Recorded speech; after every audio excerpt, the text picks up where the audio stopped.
Each of these letters concludes with a promise given by Christ to those who are able to conquer the difficulties caused by persecution and the temptation to be unfaithful.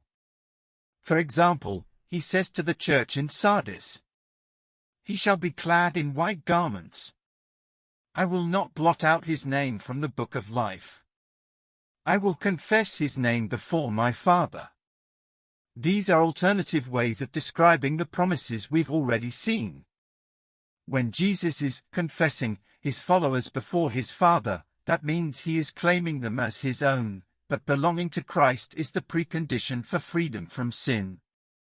Being clad in white garments, like having a new name, is the symbol of that new freedom from sin.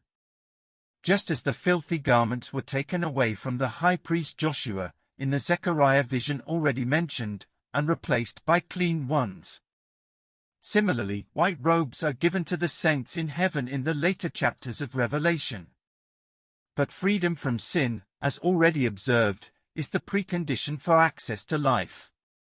Finally, we know from the previous reference that not being blotted out of the book of life is the same thing as not suffering the second death. It means entering a new life in the New Jerusalem. Then he says to the church in Philadelphia, "I will make him a pillar in the temple. I will write on him the name of God and the name of the city of my God, and my own new name."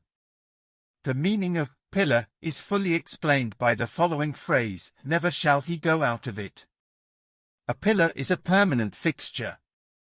This is someone who will never leave the presence of God. To have the name of someone is to be closely identified with them, to belong to them. So to have the name of God means to belong to God. The city of God is the New Jerusalem described at the end of Revelation, representing God's people and the place where they dwell. So to have the name of that city means to belong to God's people. And to have the name of Christ means to belong to Christ. All these things belong together, follow on from one another. He who conquers remains in the presence of God because he belongs to God. He belongs to God because he belongs to God's people. And he belongs to God's people because he belongs to Christ. That is the key to his permanent presence in the temple.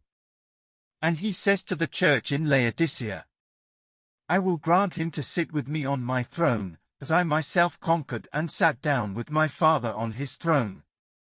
In other words, Christ carries him into the presence of the Father, so that he might live and reign in the company of both of them. This is the summary and completion of everything said in the previous promises. And, of course, the implication is eternal life in the presence of God.